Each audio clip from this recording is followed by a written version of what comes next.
Our next two Spotlight Matthew devotionals have to do with Jesus in relationship to the religious leaders with regard to the subject of the Sabbath day. The Sabbath day, and these are hotly disputed between Jesus and these religious leaders. Now, we might stop and say, well, what's all the dither? What's so much to get all upset about with regard to the Sabbath?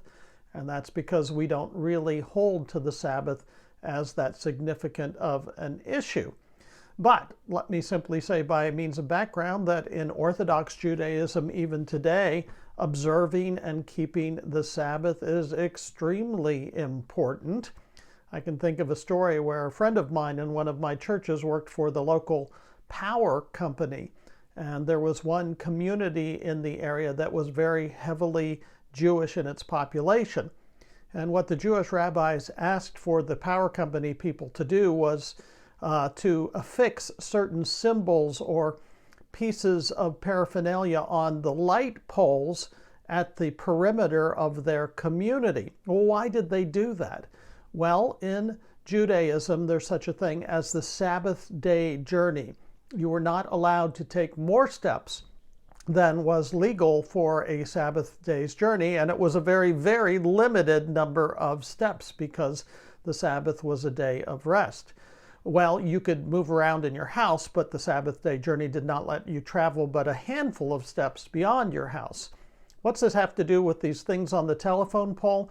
Well, the rabbis somewhat legalistically had said that if these items are on the light poles, that everything within the bounds of those light poles constitutes the house of Israel in their community because these items were affixed to them, and therefore Jews could go about on the Sabbath as much as they wanted because they were still within the house of Israel, so to speak. That's a bit of legalism, but I think it's an entertaining tale. Be reminded, if you don't know, that the Sabbath day begins at sundown on Friday evening and goes till sundown on Saturday evening, the Shabbat for Jewish people. Well, the Sabbath was even more important perhaps back in the time of Jesus and early Judaism, and with good reason.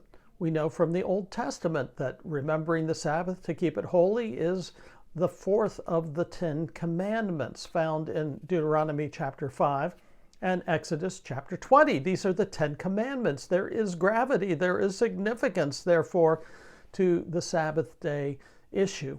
And this continued on in early Judaism. Again, this is going to be a bit of a devotional for geeks, but the most authoritative piece of writing among Jews after the fall of the temple in 70 AD is something known as the Talmud, more specifically the Babylonian Talmud. And this was the collecting of the writings and interpretations by the great rabbis and scholars of Judaism as they commented on the Old Testament, what we call the Old Testament, the Jewish Bible, and the opinions of the rabbis. The Babylonian Talmud devotes 2 tractates or sections of 157 pages, and what they're all about is the details and arguments of what you can and cannot do on the Sabbath day. So this was like hot potato stuff at the time of Jesus. You could only do a Sabbath day journey, which was short. You had to cook all your food before the Sabbath began and could do no cooking that day. You were not allowed to work on the Sabbath day. A particularly sticky one of these had to do with war. What if Israel was at war with its enemies? Were they allowed to fight on the Sabbath day? Or, because it was a day of rest, must they refrain from war?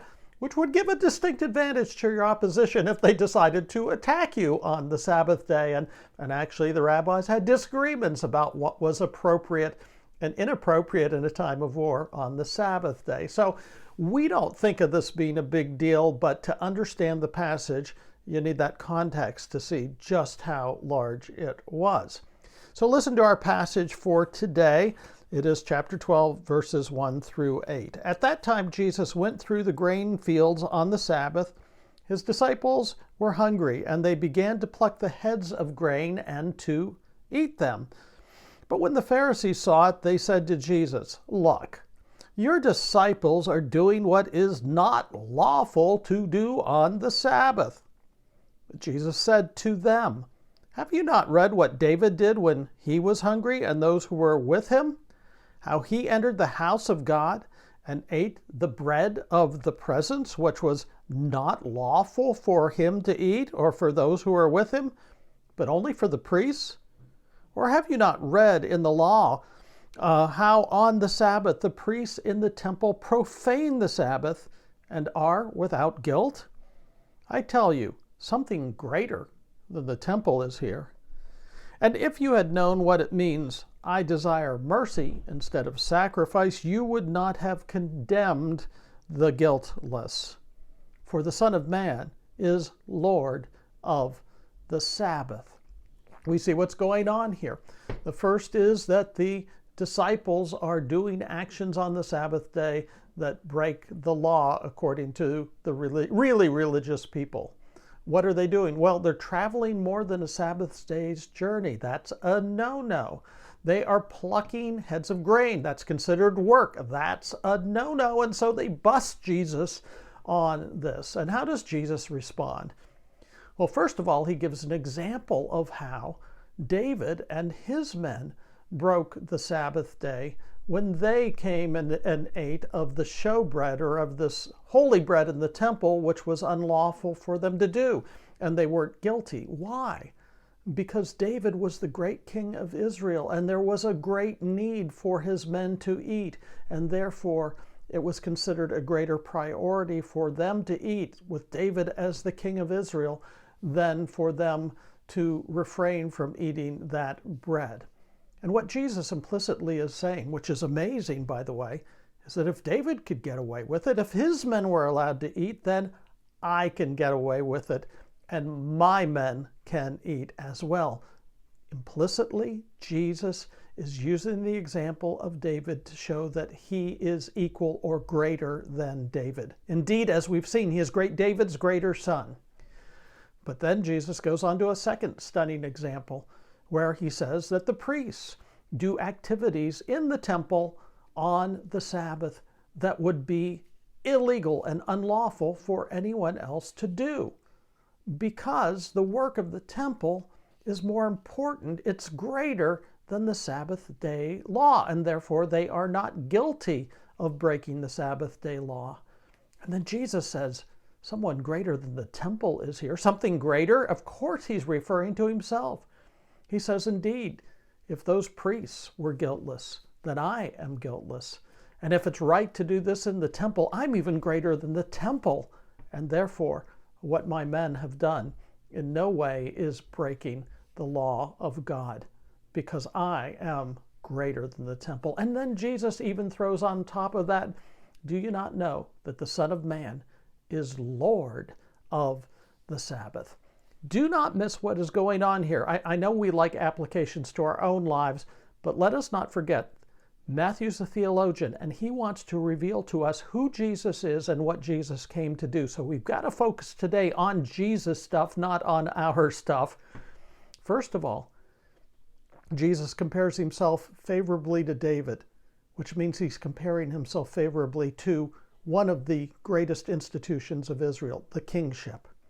And Jesus says, I'm greater than that kingship. Secondly, he compares himself favorably to the priests in the temple. The second of the great institutions of Israel was the temple and the worship of God. And Jesus says, I'm greater than that. I'm greater than the temple. And then third, Jesus says he's Lord of the Sabbath, which means indeed he is referring to the law of God, the Ten Commandments. And he says, I am Lord over the commandments of God. And friends, any good Jew would know who alone is Lord over the commandments of God?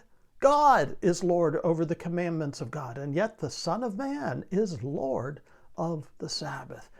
These are staggering claims being made by Jesus, implicitly to be sure, but about who he is. Friends, do you realize that Jesus indeed is the great king above all kings? Do you realize that Jesus Christ is the great high priest who fulfills all of the sacrifices that the Old Testament, all the purpose for the Old Testament temple that it ever could possibly indicate? And do we realize that Jesus Christ as he said in the Sermon on the Mount, did not come to annul the law, but to fulfill the law, as he says that the Son of Man is Lord of the Sabbath. These are staggering claims to his identity, and it's good news theology for any of us who follow Jesus as our Savior and Lord. That's our devotion for today as we continue to spotlight Jesus through spotlighting Matthew. Like us on Facebook and share us with others, and check us out at Spotlight Good News. Thanks for being with us, and we will talk to you next time.